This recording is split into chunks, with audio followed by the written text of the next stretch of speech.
Assalamualaikum warahmatullahi wabarakatuh.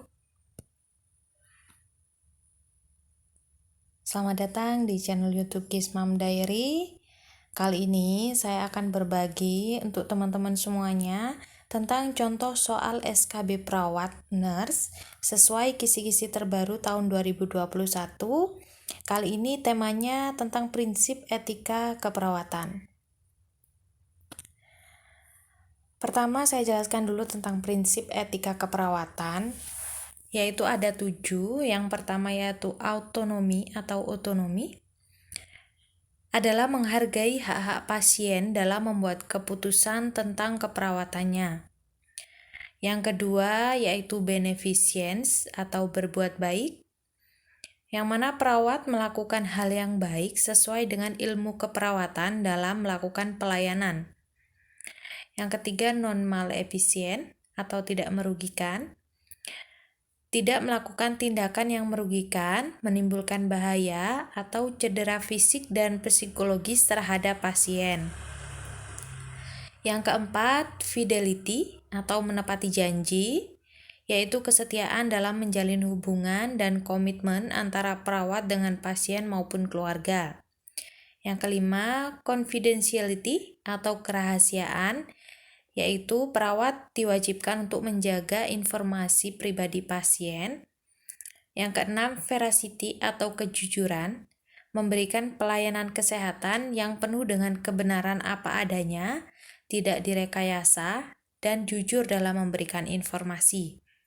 Yang terakhir, justice atau keadilan, memberikan pelayanan tanpa membeda-bedakan status sosial, suku, ras, agama, ekonomi, pekerjaan, maupun jabatan. Tuan A 25 tahun datang ke poli interna dengan keluhan penurunan BB disertai dengan mencret dalam 1 bulan terakhir. Kandidiasis di bagian mulut dan riwayat suami tinggal di luar kota. Pasien sudah melakukan tes laboratorium dan hasilnya reaktif HIV. Pasien menanyakan tentang penyakit yang dideritanya. Perawat hanya mengatakan bahwa pasien mengalami diare dan hasil labnya normal. Perawat melakukan ini atas dasar permintaan suami pasien untuk merahasiakannya dari pasien. Prinsip etika keperawatan apa yang dilanggar oleh perawat?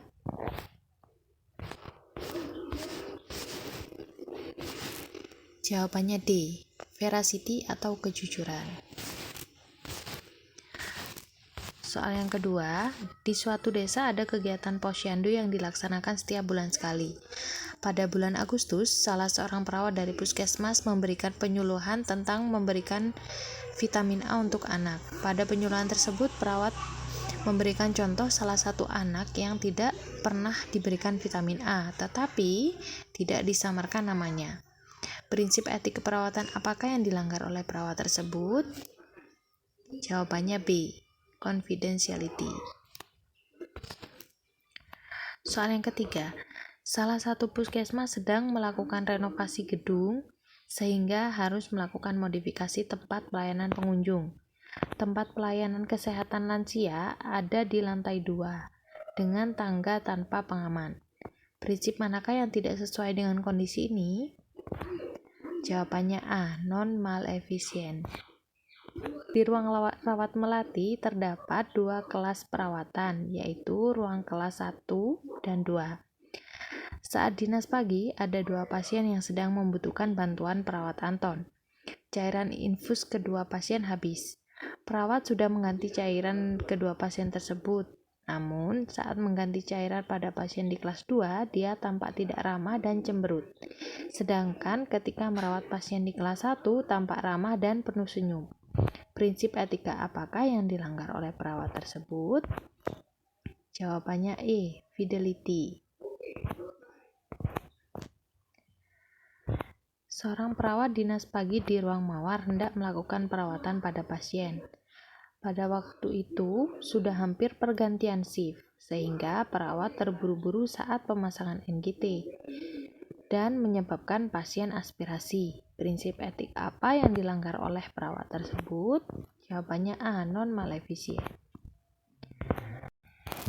Nah, ini sedikit tips dari saya yang kadang-kadang beberapa soal itu membuat rancu antara jawaban beneficient atau non maleficient. Jadi kata kuncinya kalau teman-teman mau menjawab soal antara beneficient atau non maleficient ini, kata kuncinya di beneficient itu intinya tindakan atau perilaku perawat dalam contoh kasus itu biasanya menguntungkan pasien, atau tindakan-tindakannya itu tindakan yang mengarah ke kebaikan. Sedangkan kalau non maleficient itu biasanya tindakannya mengarah ke perilaku perawat yang menyimpang atau merugikan pasien, seperti itu.